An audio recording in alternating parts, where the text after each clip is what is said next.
Namaskar and warm evening to all. I Prideshi welcome you all on behalf of Kashi Foundation. I would like to wish our Prime Minister Shri Narendra Modi ji on his birthday many returns of the day, sir. Today in our Mahamana lecture series, we have discussing India's diplomacy and the role of Kashi. So we know that Kashi is a cultural capital of India.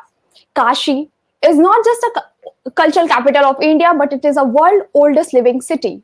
Kashi Foundation is working on each and every aspect of Kashi, be it literature, food, culture, tradition, music, art, everything.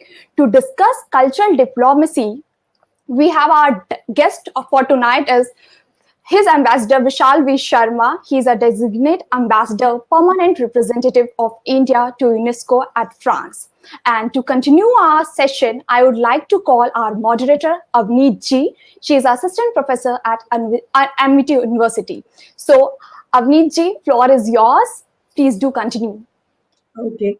Good evening, everyone, and I welcome you all to this very important lecture. So before I go forward for the interpretations of the lecture and to know what it is all about, so let me just introduce Vishal sir to all of you. So Vishal sir has served as an independent director in the Department of Public Enterprises. He was also invited by the Indian Merchant Chamber as a special invitee member to Make in India in 2017 and 18.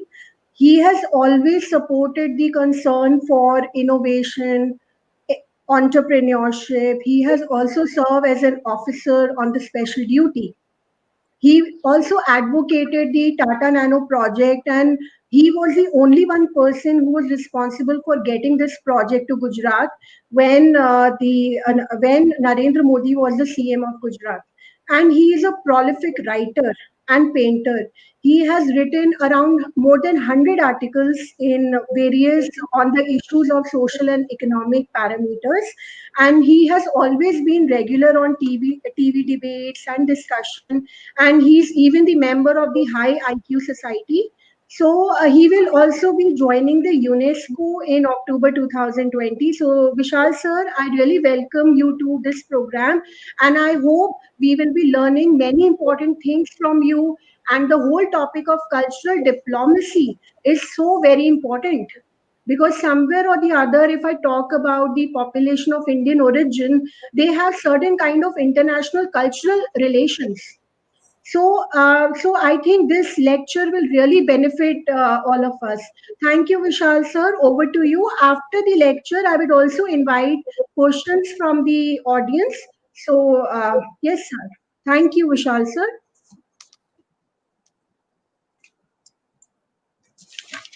Thank you so much. Just one correction. I have not served as an independent director in the Department of Public Enterprises. I have served as an independent director on the board of Bharat Petroleum Corporation Limited. Okay, sir. Thank you. Right.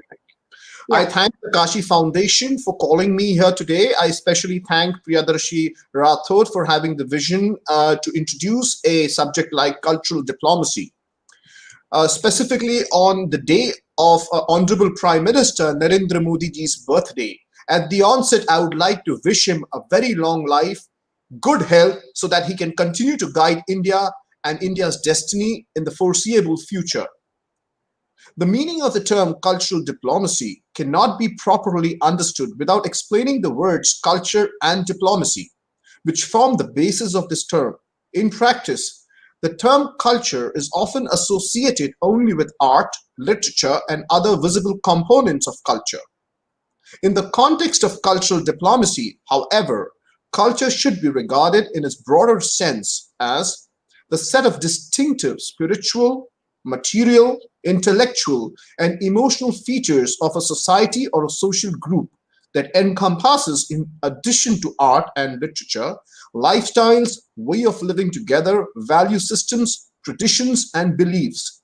The term diplomacy has various meanings in the theory of international relations. It can be related to diplomatic or foreign service as an institution, or used as a synonym for foreign policy. In the context of cultural diplomacy, the term diplomacy should be regarded as an instrument for the implementation of foreign policy by peaceful means. Let me give you a historical background to this. Within diplomatic bodies of states, the first specialized cultural diplomatic institutions began to take shape during the first half of the 20th century. During World War I, the first modern diplomats charged with fulfilling specific diplomatic functions in the field of cultural diplomacy were known as cultural attachés. They were sent on diplomatic missions by France. In the same period, a specialized department for cultural diplomacy was created within the structures of the French Foreign Ministry, the Directorate General of Cultural Affairs. In the interwar period, the period between the two world wars, the specialized institutions of cultural diplomacy were established in several other countries too. For example, in the United Kingdom, the British Council was founded on the initiative of British diplomats. The creation of this institution was motivated largely by the desire to foster British cultural propaganda to counteract German propaganda, particularly in the states of Latin America and the Middle East. Similar reasons led to the foundation of a specialized section for cultural diplomacy, the Division of Cultural Relations at the United States Department of State in 1938, which was prompted largely by the US President Franklin D. Roosevelt's decision to coordinate and promote the development of cultural relations with Latin American countries to counterbalance growing influence of fascist ideology in that region. Similarly, during the Cold War period, cultural diplomacy acquired special significance as an important instrument of ideological struggle, since culture became an integral part of the contest between the two power blocs. Particularly, the United States intensively developed their cultural diplomatic activities, which was primarily designed to spread the values of democracy and freedom. To this end, in 1953, the United States established a specialized government agency called the United States Information Agency, which coordinated most of the cultural diplomatic activities of the US. The end of the Cold War brought two opposing tendencies in the evolution of cultural diplomacy. On one hand, the fall of the Iron Curtain and the subsequent democratization of most post-socialist countries created favorable conditions for cultural penetration of Western countries in the space of the former Eastern Bloc, and thereby for the development of their cultural diplomatic activities too. What is India's concept of cultural diplomacy? India has tremendous soft power assets. The word India evokes captivating images, a land of mystery. Whether it is Mahatma Gandhi's principles of ahimsa or India's vast spiritual and cultural depth, its vast landscape, its diversity, all these sometimes benumb a rational mind. The epics of Ramayana and Mahabharata are compared with the Iliad and Odyssey, and Kalidas, the great Sanskrit playwright and poet, is compared with Shakespeare, and Kautilya with Machiavelli. But India has one more. India has the biggest author of them all. We have Krishna Dvaipanya Vyas, or Vyasdev, who put all the Veds, all the Upanishads, the Purans, the Ithihas into words so that the people in Kalyug could understand them. Kautilya's disciple, as we know, was Ashoka, once known for his aggressive foreign policy and the rule of the sword.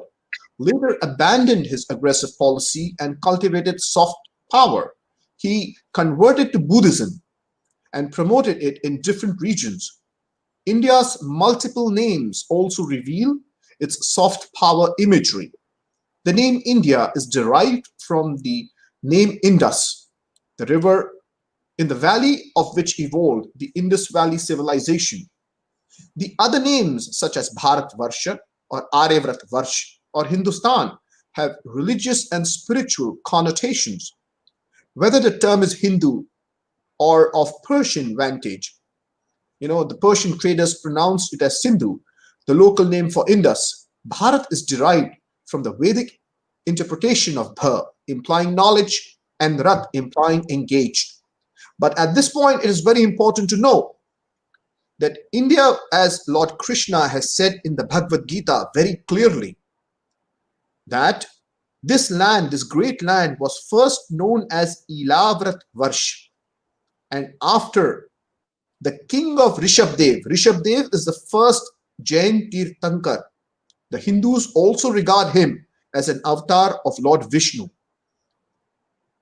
This land of Ilavrat Varsh came to be known as Bharat Varsh after the son of King Rishabdev and not of the son of Shakuntala.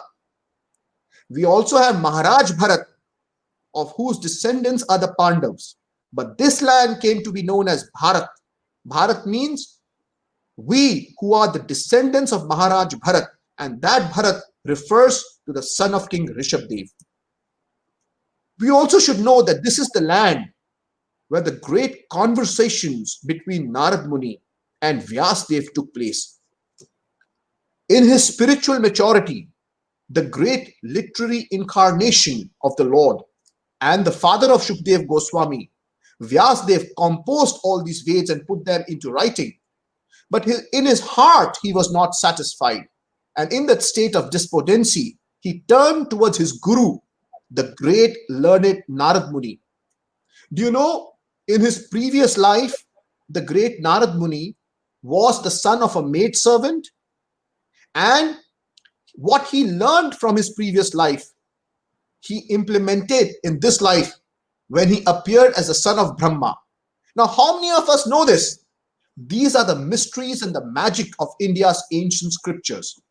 How many of us know the soft power in the story of Maharaj Ambarish, or the legend of Maharaj Parikshit, who was the son of Abhimanyu, born after his father had died in the Chakravyuh? How many of us know that Abhimanyu's widow Uttara was saved by the Brahmastra released on her by Ashwadhama? And how many of us know that Maharaj Parikshit, when he was cursed to die, was guided and advised by the great son of Vyasdev called Shukdev Goswami? This is the beauty of this land. We are a soft power that needs to lead the world. If this world has to find peace, prosperity, then India has to do her duty. India has been a melting pot of religions, languages, and cultures. Sanskrit played a very important role in building the identity of India and its soft power. Indian scholars have accumulated some more than 1.5 lakh texts in Sanskrit since a long time. While Sanskrit dominated the landscape for a significant part of its history, other languages and religions gradually became an inseparable part of Indian culture and tradition, notably the world's 3 great religions: the Hindu religion, the Buddhist religion, and the Sikh religion, all originated from the same trunk, which was the wisdom of ancient India. Christianity arrived much earlier than believed in India than in many other parts of the world. The Indian culture and spiritualism, as enshrined in the scriptures, such as the Veds and Vedanta, aptly describe this diversity. In the Chandogya Upanishad, it is written, Ekam Sat Vipra Bahuda Vadanti.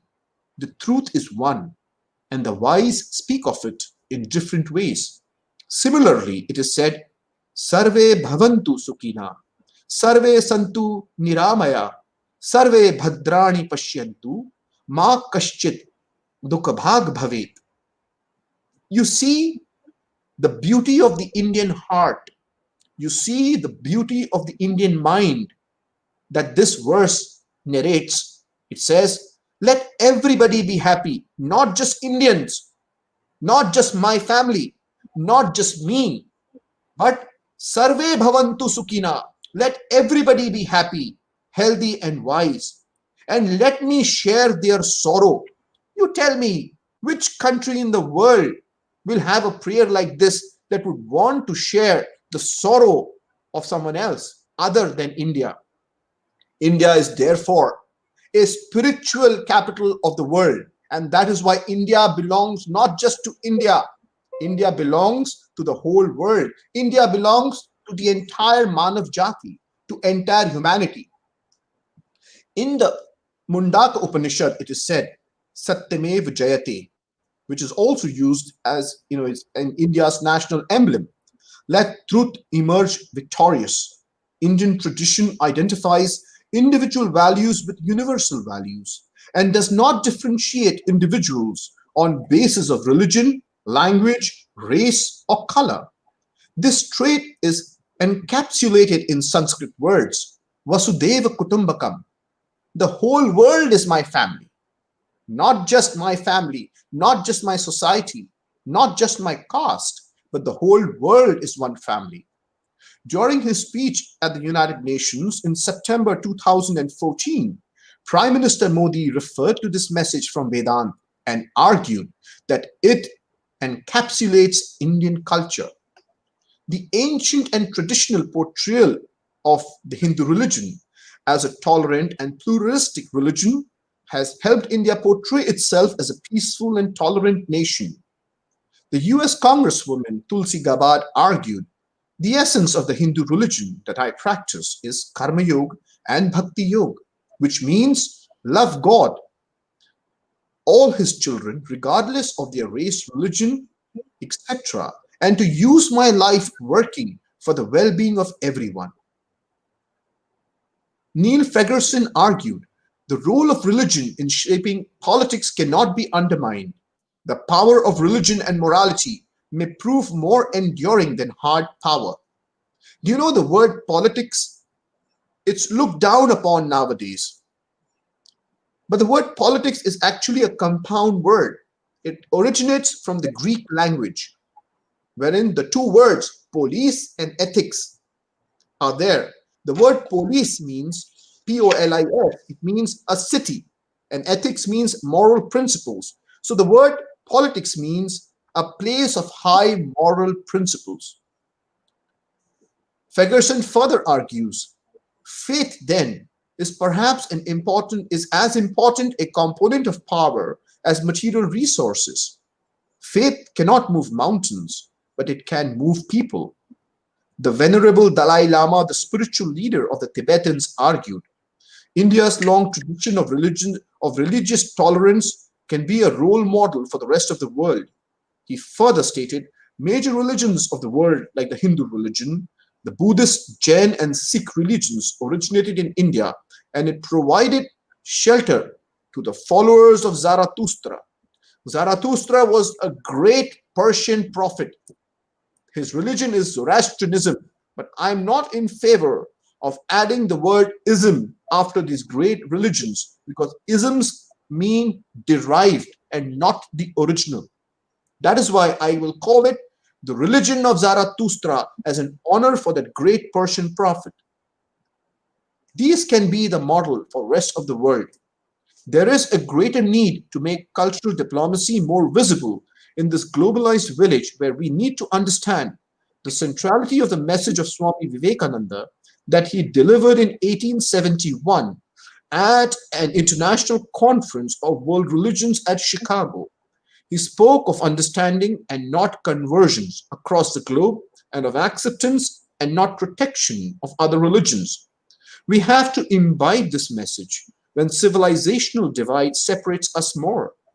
Universal man of the dream of the Nobel laureate Rabindranath Tagore is still missing from this global village, as differences are getting accentuated among people and nations. I remember a Hindi poem, स्वर्ग लोग में देव बहुत हैं, धरती पर दानव रहते हैं, भूल गया जग बहुत समय से, कौन किसे मानव कहते हैं, मैं देव न दानव मानव की पहचान बनूंगा, मां मैं तो इंसान बनूंगा. So this desire to be an ideal human being, this ideal human being, the universal man of the dream of Rabindranath Tagore, is still missing from this global village. The so-called clash of civilizations has not receded into the distant past. A mistrust is growing among followers of major faiths. Therefore, a new thrust is needed. A new thrust needs to be imparted to cultural diplomacy, as it assumes its role of a bridge builder among nations and people. We need to change the hearts of men. We can preach to them, we can talk to them, but how do you change the hearts of men? How do you change the hearts of people? That is extremely important. The cultural diplomacy adopted by Honorable Prime Minister Narendra Modi is a step in this direction. His policy to use soft power has been extraordinary. Some of the major innovations distinguishing his efforts from those of his predecessors include addressing Indian diaspora during foreign visits, hosting foreign leaders in different locations of India, crafting policies such as Make in India, and frequently alluding to Indian culture and tradition in speeches. Unlike his predecessors, Honorable Prime Minister Modi makes it a regular practice to address the diaspora during his official visits abroad.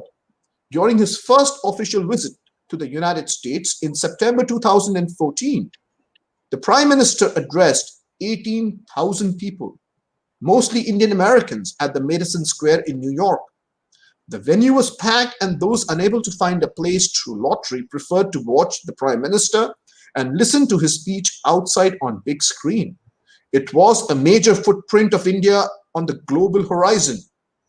We saw US senators and congressmen line up before the Honorable Prime Minister to shake his hands. That is the power, that is the soft power of India that the Honorable Prime Minister's vision projected. Accompanied by a few US lawmakers, Prime Minister Modi addressed the crowd with the words, "Hail to Mother India," and the crowd joined him. The BBC reported that Prime Minister Modi received a superstar welcome. It is not the Prime Minister who received it, my friends. It was India. Prime Minister Modi has been the best brand ambassador of India. Wherever he has gone, he has glorified Mother India. If Mother India ever had a glorious son, a glorious offspring in today's context, it is undoubtedly Prime Minister Modi. The BBC further argued that Modi's speech was a rebranding exercise, as he predicted that this 21st century would be India's century because of his country's youthful population and the spirit of innovation. Similarly, during his visit to Shanghai in China in 2015, or Fiji in August 2015, Seychelles in March of the same year, Brussels in March 2016, and Johannesburg in July 2016, Prime Minister Modi almost made it a custom to address the Indian diaspora, meet Indian origin people, and even pose with them for selfies. In 2016, on the occasion of the birth anniversary of Mahatma Gandhi, Prime Minister Modi inaugurated Pravasi Bharatiya Kendra in New Delhi and argued, "Let us view our diaspora not only in terms of Sankhya or numbers, but let us see them as Shakti or power." We all know that PM Modi is a great devotee of Ma Shakti. When we have interacted with the Indian diaspora, we feel that the diaspora feel connected and relevant since Prime Minister Modi's outreach initiatives. These initiatives have prompted many of them to visit India frequently and more repeatedly, invest in India, do their part to promote Indian interests even while residing outside of the country. Besides connecting to the diaspora during foreign visits, the Prime Minister adopted a novel approach to showcase India's soft power assets to foreign leaders during their India visits. He preferred to hold official talks at different cities of India, keeping aside the usual practice of conducting talks in the capital. Modi invited the Chinese President Xi Jinping during his visit to India in September 2014 to Ahmedabad for bilateral talks, and together they visited the Gandhi Ashram, founded by Mahatma Gandhi. In the ashram, Xi Jinping paid tributes to Mahatma Gandhi and sat bare feet to spin the charkha, As the world is interconnected and technology ensures fast relay, these events appear to catch the imagination of not only Indians, but also of people outside India. Similarly, in December 2015, the Japanese Prime Minister Shinzo Abe was invited to the Indian religious city of Kashi, famous for hosting religious sites of the Hindu and Buddhist religions. It is in Kashi that Buddha gave his first sermon 2,500 years ago. At the outskirts, at a place called Sarnath, Modi and Abe watched the famous Hindu religious site and the arti on the ghats of Mother Ganga while sitting on a boat. During Modi's earlier visit to Japan in October 2014, India and Japan had signed a pact under which Kashi and Kyoto, a heritage city of the Buddhist culture, would be engaged in heritage conversation, city modernization, cooperation in the fields of art, culture, and academics. One of the major policy planks of Prime Minister Modi has been to project India, its indigenous technology and innovation, and he has much publicized the Make in India initiative. The Indian government launched the initiative in September 2014 as part of a wider set of nation-building initiatives to transform India into a global design and manufacturing hub. What are India's strengths and weaknesses in soft power? The most important element is India's long history, culture, and civilization. We have a city called Kashi. It is the longest unbroken inhabited city by human beings on the face of this planet. It is said that when Suryadev first saw Kashi, he fell in love with the city. This is how beautiful Kashi, the city, is. These have attracted both intellectuals and common folk from across the globe to India. If they were not attractive, so many brilliant minds would not be working as Indologists. In the 1980s, the famous theater personality Peter Brook produced the Mahabharata with a universal cast. The impact was spectacular. The great Indian epic became popular in the far corners of the world overnight. India is fortunate to have all the major religions of the world: the Hindu, Buddhist, Jain, and Sikh religions. 4 came from outside: the religion of Zarathustra, the religion of Moses, Christianity, and the religion of the Arabic prophet Muhammad. This adds to the incentives of the religious-minded foreigners to visit India. The international media coverage of the Kumbh Mela is testimony of the admiration that other countries hold for India and how it has kept up its beliefs and traditions over the millennia. Do you know that the Kumbh Mela is the largest gathering of the human species on this planet?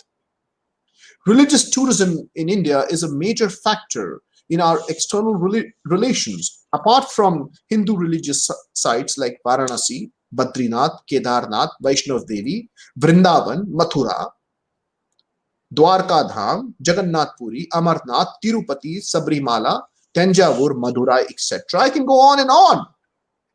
In fact, in the country of India, there is spirituality in every stone. There is spirituality in every tree. And there is spirituality imbibed in every blade of grass that has grown on this pious land. A large number of people also come from places of interest of other religions. India is the most favored destination for Buddhist pilgrims. It is not surprising because most of the places associated with Lord Buddha's life are in India. Throughout the year, there is a steady stream of visitors from the ASEAN countries, Japan, Sri Lanka, and Myanmar to Bodh Gaya and Nalanda. Christianity and Judaism in India are also very old, and there are historical churches and synagogues in South India. Even for the Muslim religion, the dargahs of Sufi saints like Muiduddin Chishti and Nizamuddin Aulia attract thousands of devotees. Connected to religious aspects of India are yoga and meditation. Yoga means unification. The unification or the coming together of the Atma at the feet of the Paramatma, which have become household terms in most countries. Yoga is being practiced all over the world. The health aspects of these are being researched and propagated. by well-known physicians and doctors. Government of India did extremely well to project the soft power by making the United Nations declare 21st June, which is the day of the summer solstice. You know, solstice, when you have the largest day and the shortest night in the northern hemisphere, and it is reversed in the southern hemisphere because planet Earth's axis is tilted at 2314 degrees. So 21st June is a day of great significance. This day has been declared as the Global Yoga Day. Equally important are music, Indian forms of dance, art, and architecture. Even though the Taj Mahal is the most famous monument of India, foreign tourists are discovering thousands of other historical and archaeological sites all over India. These visits will certainly have a positive effect on their attitude towards our country. In fact, tourism in India is expected to grow many-fold. To my young friends who are listening to this, if explore the tourism aspect as a form of business, and you will do very well. India's participation in international tourism is only 1 or 2%. As India's infrastructure improves, we can expect the number of foreign tourists coming to India grow many-fold, and tourism will be a source of major income and a major job and employment generation for the coming generation of Indians. These visits will certainly have a positive effect on their attitude towards our country. Propagation of our culture is nothing new. In earlier times, we called it cultural diplomacy. The Indian Council for Cultural Relations under the Ministry of External Affairs does pioneer work in not only disseminating our culture abroad, but also encouraging exposure to other cultures in India to encourage a cultural dialogue. And of course, Bollywood. Who can forget the impact of Bollywood on the global horizon? Bollywood has been projected as a great soft power tool for India. Sometimes there is an exaggeration of this aspect. It is true that Bollywood movies are popular among people of many countries. However, it is also true that Bollywood does not figure high among its peer competitors. For decades now, Indian cinema has not figured prominently in any of the famous film festivals like Cannes, Berlin, Venice. Let us look at the size of it. Hollywood's worldwide box office receipts and international diffusion are far greater than those of Bollywood. Bollywood's success is in a limited echo chamber of non-resident Indians, people of Indian origins, and some India lovers. One also has to mention here the adverse effects of Bollywood on the Indian regional cinema, which tends to be marginalized. Having said all this, the attractiveness of Bollywood, particularly its music and dance, deserves a lot of credit. Let me cite an example of how Hollywood, which is the American film industry, has benefited, particularly the Disney company. You know, the Disney company made a movie called Mowgli, the Jungle Boy. Well, they made 1,000 crore profit. Or was it 1,000 million? The figures elude my memory, but they made a huge amount of profit. Now, Mowgli was a boy born in Sioni, Madhya Pradesh. Mowgli was an Indian guy. The story of Mowgli was written by Rudyard Kipling. Rudyard Kipling was born in Mumbai. That's my hometown. However, Mowgli lived and died his whole life without even knowing the concept of money. And who profited from it? Disney. Because they studied this model, they studied the story, they projected, they branded it, and they projected it. Not only that, the Disney company also incorporated the Mowgli figure in its theme parks, whether it's the Disneyland in Florida or the Disneyland in Paris, and uses that image of Mowgli to get more and more foreign tourists. Somehow, India has been unable to capitalize on this aspect of revenue generation. Indian cuisine itself is a major attraction for foreigners. There is universal appeal for its variety and sophistication. There may not be a single big city in the world without at least 2 or 3 Indian restaurants. They all do great business. It is joked that the national dish of the United Kingdom today is CTM, or chicken tikka masala. Well, I'm a vegetarian. I do not consume animal flesh, but nevertheless, to each his own. Which other country has the magic of chappan bhog? Imagine the Western world does not know the taste of Banarsi Mitha Pan. Imagine they don't have masala dosa and they don't have golgappe. These are the pleasures of the palate which India has. That's why Indian cuisine is so delicious and it is relished by the foreigners when they come here. The Indian diaspora, namely the NRIs and PIOs, have played a vital role in projecting the soft power. Both put together, we have about 20 million or 2 crore of them out of India. These are not just NRIs or PIOs, but these are Indian ambassadors. Each NRI is an Indian ambassador. They are spread across all continents and have become prosperous, famous, and influential. They help India disseminate our culture and have contributed to our foreign policy goals. The best example of this was during the negotiations of the Indo-US nuclear deal in the early years of the first decade of this century. Many influential Indians in US did remarkable work lobbying with US congressmen and senators and bringing them to our point of view. The Indian diaspora is an asset of Bharat Mata and we are thankful to them. You see, we have covered a large subject and we have seen how India's cultural diplomacy is helping us establish brand India in a new way. The Prime Minister's clarion call of New India, Naya Bharat, is a call for this great ancient land to awaken. India India is not like any other nation. We were not born at that midnight hour of 15th August 1947, my friends. We were not born then. When I say we, it means our country, India, was not born on 15th August 1947. Why? Because India is an Anadi, Puratan, Sanatan Rashtra. Anadi means one without a beginning. Puratan means ancient. And Sanatan means eternal, going forward.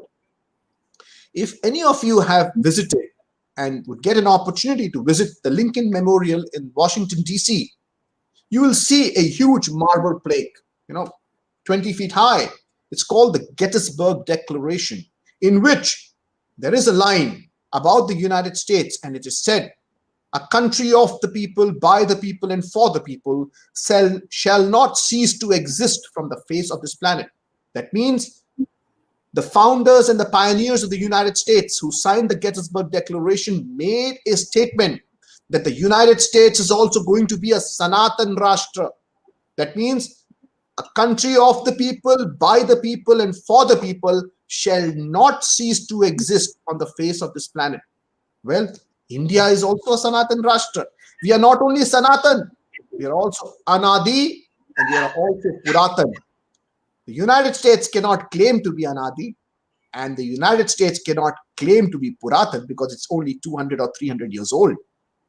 You see, our friends, how our country has been trying to capitalize on the soft power, whether it's Bollywood, whether it's cuisine, whether it's the Prime Minister's unique reach out to the diaspora, whether it is our tourism, religious tourism, whether it has been our places like Varanasi, Kashi, Kumbh Mela.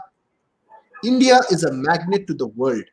And I hope in the coming days and coming years, India will also lead the world out of its fight, out of the friction, and unite the world into a more peaceful and prosperous place for the human species to live and excel. Thank you so much.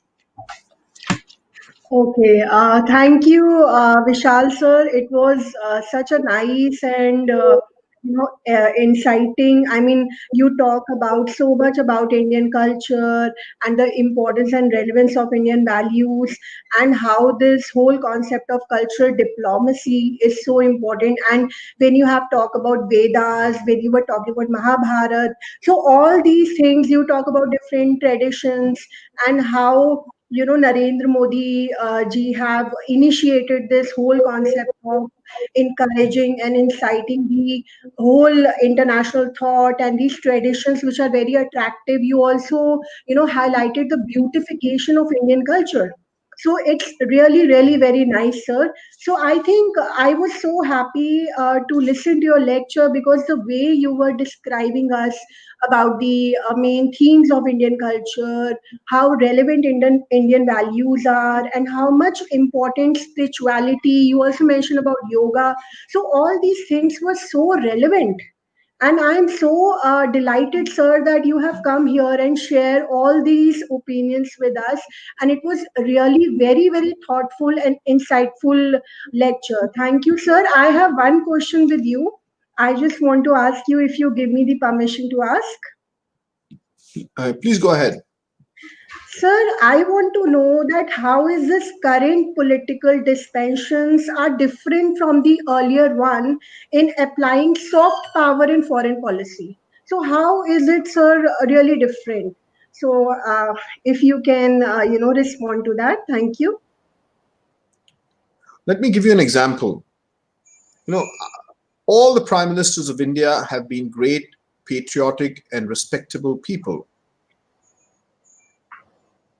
But when you see the Prime Minister Modi from the ramparts of the Red Fort on 15th August, see him with his pagdi, his unique style of dressing, it inspires us all. He could have come, with which prime minister before Prime Minister Modi has used that pagdi? In India, the concept of pagdi, of course, Prime Minister Manmohan Singh used it, but that is from a religious perspective. In India, the pagdi is of great importance. It's a matter of great prestige and honor, and it signifies someone's values, someone's pride in his identity, in the identity of his nation. When the Prime Minister of India wears the pagdi that is worn in every village of India, in every gaon of India, in every jila, in every taluka of India, when the Prime Minister of India wears that pagdi, it is the pride of India. It projects the image of India. Before that pagdi we saw on whom? We used to, when you ever visited a 5-star hotel, the Dwarpal used to wear that pagdi. In fact, they must still be doing. But that pagdi is not of the Dwarpal. That pagdi is a pride of us. It's a pride of every Indian. And this pride of every Indian, the pride that is in every Indian's heart, Prime Minister Modi has kept on his head. Imagine the thought and the vision of our Prime Minister. The second point is, you see, ever since Prime Minister Modi came, patriotic movies have started to come. Whether it's Baby by Akshay Kumar, or even web series, or whether it's Uri, Surgical Strike. Bollywood in the past, I'm not talking about 1962, I'm not talking about 1971, but in the recent past, somehow for Bollywood, these patriotic movies did not have that much fervor. They did make a border here, a border too, but the penetration of these patriotic, whether it's television serials, whether it's web series, whether it's movies, that is the impact of Modi on Bollywood. Similarly, you see the rejuvenation, the interest in Indian cuisine. If you go to YouTube, you will find the number of videos for Indian cuisine have increased tremendously. Previously, we were more oriented towards westernized cuisine. We had these Michelin chefs that were promoting various other Western cuisines. I don't have anything against that. But in context of your question, you see a phase shift. The average Indian is taking more pride in being an Indian. The average NRI is taking more pride in being an Indian. The value of the Indian passport has suddenly become a document of pride and prestige. And I attribute this to Prime Minister Modi connecting the dots between India, that is, and the soft power that it has with the lives of people both in India and abroad. Imagine what Prime Minister Modi has done. Under the Ujjwala Yojana, he has given gas connection to 8 crore households. If each household has got 4 people living there, it has directly impacted 32 crore people, 320 million human beings, which is literally almost the population of the United States of America. On those wooden chulas, it used to take 2.5 hours to make dal chawal. A woman would have to cook at least twice a day and would consume at least 5 to 6 hours of her days sitting in a smoke-filled room making food for her family. But with the gas, the dal chawal is cooked in about half an hour or 45 minutes. And she saves about 4 hours per day, 120 hours per month, and about 1,440 hours per year.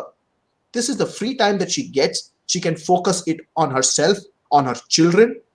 So Narendra Modi's this small impact has made a huge impact on the lives of women. So you'll see the coming generation of India, the coming generation of Indians in villages will have better life expectancy. The women will have better the health of their lungs, and children will get more attention from their mothers. This is just one example. 70% of India did not have a bank account, was not linked to the formal banking sector. Prime Minister Modi got it done. Today, just the soft power of having a bank passbook has introduced a common poor Indian to the formal banking sector. 80% of Indians were not linked to the former insurance sector. The Pradhan Mantri Jeevan Jyoti Bima Yojana, for 330 rupees, you can get a 2 lakh rupees life insurance. That 2 lakh rupees may not be a large amount for you because you're a professor, well-to-do. But the 2 lakh rupees for the poorest of the poor Indian living in a village at the moment of their deepest crisis is God sent. Just that the soft power of that insurance scheme is like a buffer to them from utter desperation to some hope of light. 90% of India had no concept of accident insurance. Under the Pradhan Mantri Jeevan Suraksha Bima Yojana, for 12 rupees, you get a 2 lakh rupees accident insurance policy. So, and of course, the 10 crore toilets, 100 million toilets that Prime Minister Modi has got built.